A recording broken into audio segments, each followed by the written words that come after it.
नमस्कार, आज की खबर में आपका स्वागत है। मैं हूं आपके साथ शिखा मेहरोत्रा। शुरुआत करते हैं उत्तराखंड खबरों की। दिनेशपुर में क्षेत्रीय विधायक अरविंद पांडे ने कैंप कार्यालय गुलर भोज में दिनेशपुर के युवाओं और संभ्रांत लोगों से मुलाकात की, जहां उन्होंने नशे के बढ़ते कारोबार पर चिंता जताते हुए कहा कि ये युवाओं के लिए एक बड़ा खतरा बनता जा रहा है। बता दें, विधायक ने नशे पर पूर्ण प्रतिबंध लगाने की आवश्यकता पर जोर दिया और आश्वासन दिया कि वो इस मुद्दे को गंभीरता से लेंगे। इसके अलावा पांडे ने कहा कि दिनेशपुर में नशे का कारोबार बर्दाश्त नहीं किया जाएगा और इसके खिलाफ ठोस कदम उठाए जाएंगे।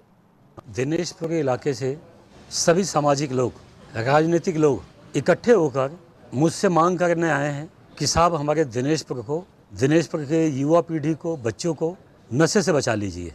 इन लोगों का कहना है कि कुछ दिनेशपुर में सफ़ेद पोश लोग हैं जो अपने राजनीतिक पहुंच की वजह से और कुछ पुलिस के अधिकारियों की मिली भगत से दिनेशपुर के इलाके में, चक्की मोड़ के इलाके में स्मैक का बहुत बड़ा काम दिनेशपुर वालों का कहना है और ये मेरी जानकारी में भी है। मुझे तो तकलीफ के साथ साथ थोड़ा मेरा हौसला भी इस बात पे बढ़ा है कि कम से कम दिनेशपुर के समाज सेवियों ने, युवाओं ने अपनी पीढ़ी को बचाने के लिए, अपने बच्चों को नशे से बचाने के लिए यहाँ के लोग एकजुट हुए हैं और मैंने इनको आश्वासन दिया है कि किसी कीमत पे भी दिनेशपुर के इलाके में स्मैक हम नहीं बिकने देंगे। दिनेशपुर हल्द्वानी में धर्म शास्त्रियों के अनुसार दिवाली की तारीख को लेकर लोगों में भ्रांतियां फैली हुई थी, जिसके चलते जिला उद्योग व्यापार मंडल ने हल्द्वानी में सभी धर्म शास्त्रों के साथ एक प्रेस वार्ता की। इसमें धर्म शास्त्रियों ने बताया कि 1 तारीख को अमावस्या है और अमावस्या वाले दिन दिवाली की पूजा करना बहुत ही महत्वपूर्ण होता है, जिसके चलते 1 तारीख को ही दिवाली का पूजन किया जाएगा। हमने निर्णय सिंधु, धर्म सिंधु और पुरुषार्थ चिंतामणि और तिथि निर्णय इन ग्रंथों में दिए हुए शास्त्रों का अवलोकन किया तो उनके अनुसार दोनों प्रदोष काल में जब अमावस्या होती है, जैसे इस वर्ष की स्थिति है, तो उसके अनुसार चाहे कम हो चाहे अधिक हो, तो दूसरे दिन ही सूर्योदय से लेकर के सूर्यास्त तक प्रदोष व्यापिनी अमावस्या के दिन ही लक्ष्मी के पूजन का विधान है। ये शास्त्र सम्मत मत है। और जिन राज्यों में अमावस्या तिथि 1 नवंबर के दिन प्रदोष काल में 1 घड़ी से कम है और जहां सूर्यास्त 5:53 के बाद होता है, तो वहां पर 1 तारीख को ही महालक्ष्मी का पूजन किया जाएगा। ये हमको समरसता से सिखाते हैं, एक रूपता दिखाते हैं। हम एक रूप हों, एक दिन पर्व मनाएं, एक राष्ट्र एक पर्व। हम इस निर्णय को लेकर पिछले वर्ष भी हमने इस तरह का प्रयास किया था और उस समय जब विवाद चला था होली का और रक्षाबंधन का, तो उस समय भी तो कई आप लोगों के मध्य के पत्रकार लोग उस समय थे, तो उस समय भी हमने कहा था कि 1 वर्ष के बाद दीपावली का पर्व संशयात्मक होने वाला है, उसके लिए सब लोग सर्वसम्मत एक निर्णय बनाएं। तो उस समय के कुछ धर्माचार्यों ने भी देश में ये कहा था कि 1 नवंबर को ही दीपावली मनाई जाएगी और हमने भी उसमें कहा था कि देखिए, जहां 2 दिन अमावस्या होती है और प्रदोष काल में दूसरे दिन अमावस्या हो तो दूसरे दिन को ग्रहण करना चाहिए। तो इसमें कोई संशय नहीं है कि 1 नवंबर को मनाइए, उसमें कोई संशय नहीं है।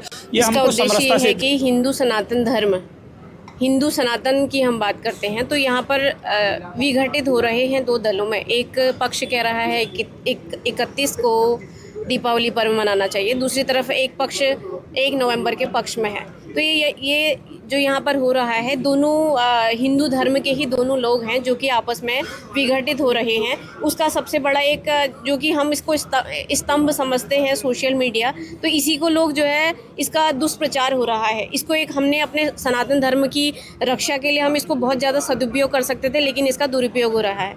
तो हम सभी बाकी अन्य धर्मों में उपहास का केंद्र बन के रह गए। सारे अन्य धर्मों के लोग हमारा उपहास करते हैं कि हिंदू धर्म में ही हमेशा ऐसा क्यों होता है कि 2 बार पर्व मनाए जाते हैं।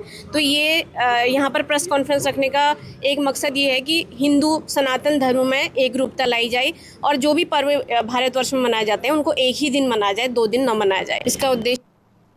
खटीमा से बड़ा मामला सामने आया है। बता दें कि तराई पूर्वी उपवन प्रभाग के अंतर्गत साल भोजी नंबर 1 में लकड़ी तस्करों द्वारा अवैध रूप से 2 साल पुराने पेड़ काटने की घटना सामने आई है, जिसकी जानकारी वन विभाग को मिलने पर वन विभाग की टीम ने मौके पर पहुंचकर काटी गई लकड़ियों को जब्त कर लिया है। बता दें कि यह घटना एसडीओ कार्यालय से मात्र 200 मीटर की दूरी पर हुई। विभाग की एसडीओ संचिता वर्मा ने बताया कि मामले की पूरी जांच की जा रही है। यदि कोई कर्मचारी संलिप्त पाया गया तो उसके खिलाफ कठोर कानूनी कार्रवाई की जाएगी। सूचना मिली थी कि सालभोज नंबर 1 में जो हमारे अतिक्रमण क्षेत्र से लगा हुआ है, वहाँ पर 2 साल के पेड़ कटने की सूचना हमको प्राप्त हुई थी। तो हमारा स्टाफ मौके पर गया और जो भी ऊपर माल वगैरह हमने बरामद किया है, सूचना हमको साल के ऊपर प्राप्त हुई है, जिनको हमने अपनी अभिरक्षा में ले लिया है और जो संबंधित है उसके विरुद्ध हमने जो है केस रजिस्टर किया गया है। आगे की जांच जारी। अभी तो इसकी जानकारी अभी सामने नहीं आई है, लेकिन हमारे द्वारा इसकी विवेचना की जा रही है। तुरंत ही इस बात का पता चल जाएगा कि किसके द्वारा ये किया।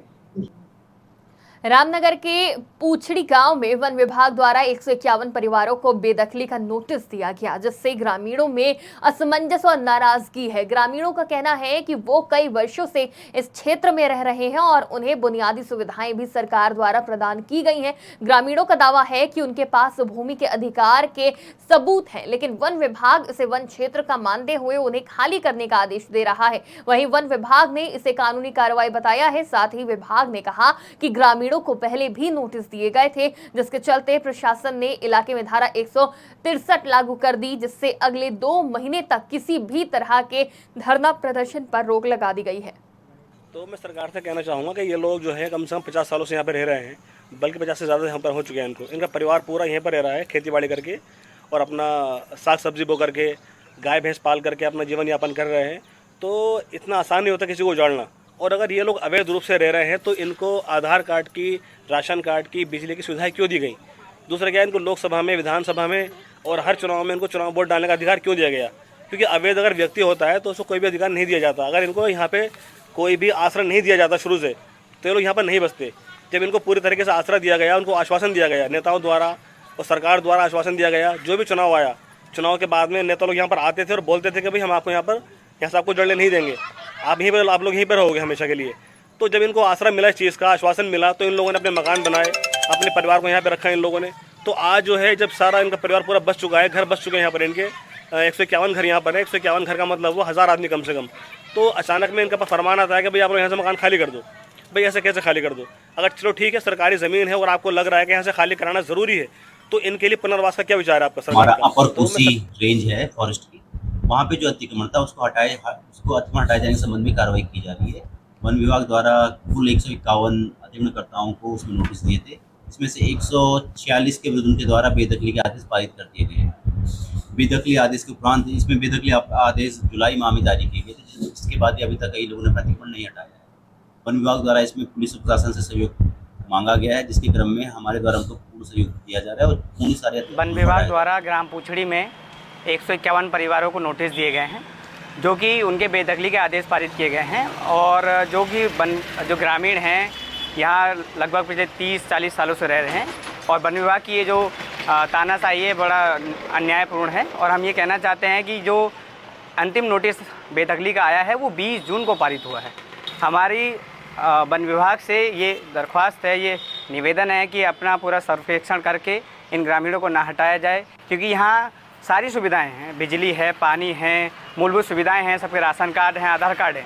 यहाँ ग्रामीण अब से नहीं, काफ़ी वर्षों से रह रहे हैं। तो हमारा वन विभाग से निवेदन है, सरकार से निवेदन है कि इन ग्रामीणों को न हटाया जाए। ये गरीब लोग हैं, बहुत पिछड़े लोग हैं, अपना यहाँ पर रहकर काम कर अपना जीवन यापन कर रहे हैं। ये लोग कहाँ जाएंगे? इस बारे में उत्तराखंड की खबरों में फिलहाल इतना ही। देश और दुनिया की तमाम खबरों के लिए देखते रहिए आज की खबर।